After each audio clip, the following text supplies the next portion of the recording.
Au personnel soignant, je vais vous interpréter une petite chanson, une version revisitée de Mexico. C'est parti.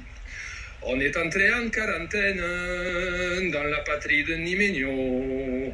On s'occupe, on glande ou on traîne, mais certains et certaines sont au boulot. Ils y vont sans gloire ni haine pour nous soigner face au coro. Alors chantons-leur qu'on les aime et on les protège. Ils sont nos héros, on reste chez nous. On pense à ceux des hôpitaux, on chante pour eux, on leur crie oh les maestros. Si on s'en donne tous la peine, et si on fait pas trop l'écono, de l'étoile au pied des arènes, et du gros jusqu'aux Cévennes, coro honora tapo, oh oh oh oh, maestro, maestro.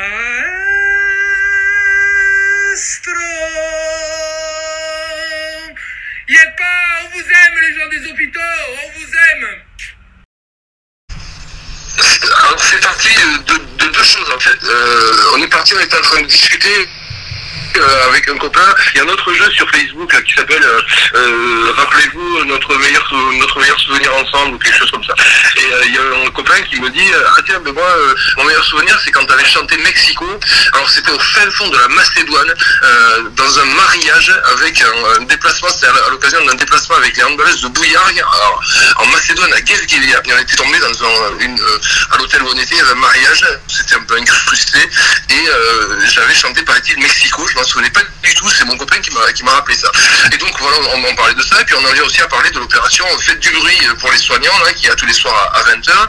Et j'ai dit, bah tiens, tu me donnes une idée, je vais chanter Mexico ce soir, plutôt que de crier tout seul dans ma galerie là, et d'applaudir, il n'y a que 2 sangliers et 3 écureuils qui m'entendent. Je vais dire, bah, je vais plutôt chanter une chanson, tout seul quand même sur ma terrasse, mais au moins ça changera. Et puis, je me suis dit, bah, sur la terrasse, ça n'a pas beaucoup de sens, je vais faire une vidéo. Je vais la mettre sur Facebook. Alors au départ j'avais dit je voulais chanter en fait la version normale de Mexico.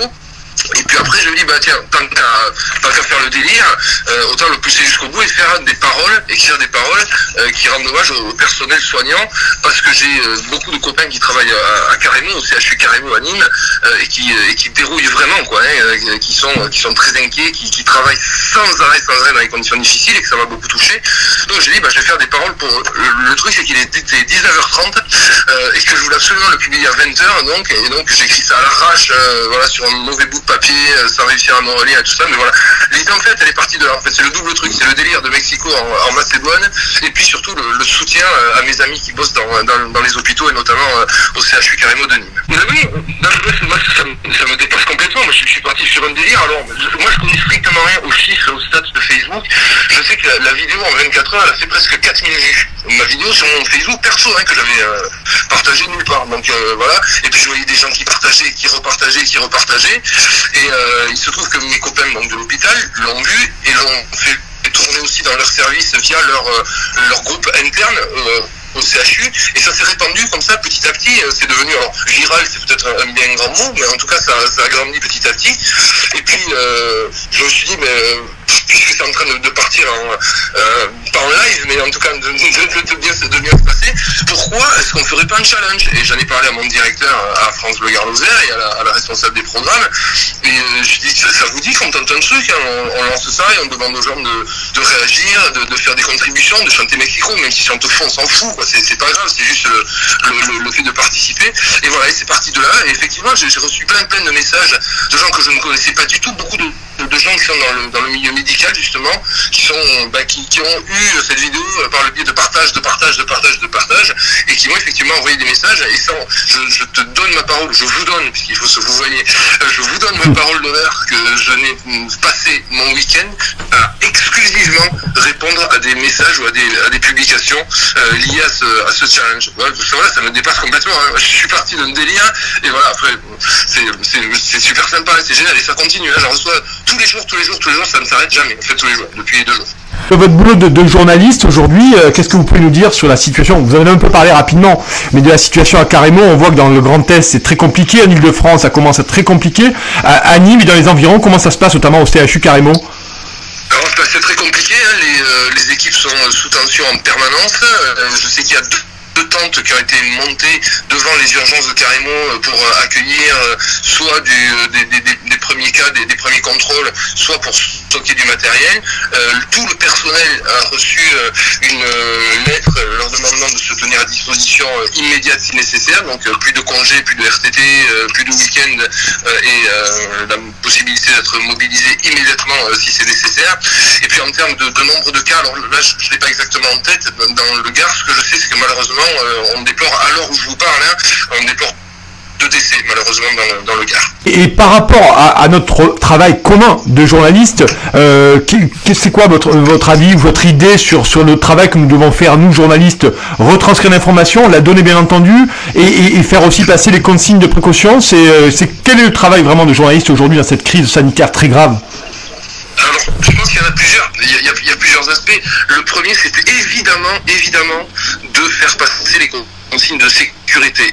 Et nous, sur France Bleu Gard-Lozère, en tant que radio de service public, évidemment qu'il faut qu'on soit les premiers à relayer ces messages de prévention. Et je le dis vraiment du plus profond de mon cœur, parce qu'encore une fois, j'ai des amis qui travaillent à l'hôpital et qui se font beaucoup de soucis pour les jours à venir. La deuxième chose, c'est qu'il faut qu'on donne l'exemple nous-mêmes, c'est-à-dire qu'on ne sorte pas. Nous, on est en télétravail, c'est pas simple de faire de la radio en télétravail, mais on se débrouille, on trouve des solutions techniques, on fait comme on est en train de faire en ce moment, on fait des interviews via WhatsApp. Alors, malheureusement, il y a un moment où il y a des limites et il faut que quelqu'un passe physiquement à la radio, par exemple pour présenter les matinales, le journaliste du matin, c'est excessivement compliqué de le faire de chez soi. Il faudrait installer un véritable studio dans son appartement, mais voilà, peut-être que ça se fera, si ça dure, si la crise dure, ça se fera. Mais sinon, on limite, mais au strict minimum, vraiment, la présence physique dans la radio. Et la dernière chose, c'est qu'il ne faut pas mentir aux gens, c'est-à-dire que s'il y a des cas, il faut en parler, ce n'est pas pour leur faire peur, ni pour créer une psychose, mais pour leur dire de faire attention et de rester chez eux, Et la toute dernière chose, c'est qu'il faut aussi qu'on amène un peu de sourire. Parce que, voilà, je reviens à mon exemple de la chanson, on pourrait penser que c'est un peu irrespectueux de chanter comme ça alors qu'il y a une crise très très grave, et je vous assure que tous les témoignages que j'ai reçus de gens qui travaillent à l'hôpital m'ont dit mais non, au contraire, au moins ça nous fait du bien, ça nous aère l'esprit de voir ces chansons. Donc il y a plein de choses, il faut être évidemment sérieux, précis dans nos informations, il faut donner des consignes de sécurité, et puis il faut quand même continuer à faire sourire les gens, ou en tout cas les détendre, parce que l'atmosphère est suffisamment anxiogène comme ça pour qu'on ne joue pas. Une dernière question, parce qu'on vous sait passionné de sport et notamment de football. Bertrand Casaillot a déclaré dans France Football hier ou avant-hier que plusieurs clubs de Ligue 1, suite à la crise du coronavirus et à l'arrêt, à la suspension totale du championnat de Ligue 1, Ligue 2 et autres, pourraient mourir. Est-ce que vous pensez que vous, en tant qu'analyste pertinent du sport, ça pourrait arriver pour certains clubs professionnels dans le Nîmes Olympique? En termes de fréquentation dans le stade, oui, ça va poser un problème évidemment, puisqu'il n'y a plus de recettes guichet. Ensuite, moi là je suis pas suffisamment spécialiste, mais que va-t-il advenir des diffuseurs, de ceux qui payent très cher pour diffuser la Ligue 1, et si elle ne reprend que très tard, ou si elle ne reprend pas suffisamment tôt pour qu'on puisse aller au terme du championnat? Je suppose qu'ensuite il y aura des discussions entre bataillons d'avocats pour savoir ce qu'on fait. Est-ce que les clubs doivent rembourser une partie des droits TV qu'ils ont perçus? Oui, ça peut, évidemment que ça peut avoir des conséquences sur les clubs de foot, comme ça peut avoir des conséquences sur toutes les entreprises. Bien sûr. Les clubs de foot sont des entreprises et qu'il y a des budgets, évidemment. Alors moi j'ai pas envie d'en arriver jusque là. Je vous disais précédemment qu'il ne faut pas être trop anxiogène et qu'il faut croire qu'on trouvera une solution.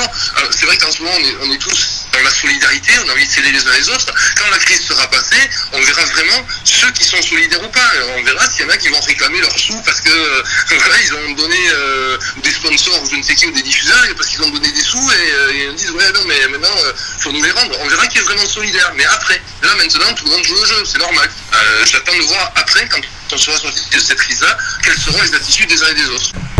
Tout le monde doit participer au Mexico Carrément Challenge. Alors Mexico pour la chanson Challenge, que je vais rebaptiser probablement Coro Carrément Challenge, parce que on va le faire évoluer. C'est-à-dire que là, cette semaine, j'ai mis la chanson Mexico, mais pour les semaines suivantes, je vais en préparer une chaque semaine en fait, et il faudra continuer à participer au challenge. Et puis j'invite évidemment tout le monde à participer. S'il y a des gens connus, moi ce dont je rêve, c'est qu'il y ait des stars qui jouent au jeu, même si c'est un délire, on s'en fout. L'important c'est que ça circule dans les. S'il y a des stars qui sont des abonnés de Push Media, allez-y. Moi les paroles et toutes ces choses-là, et les vidéos sur mon Facebook perso. N'hésitez surtout pas.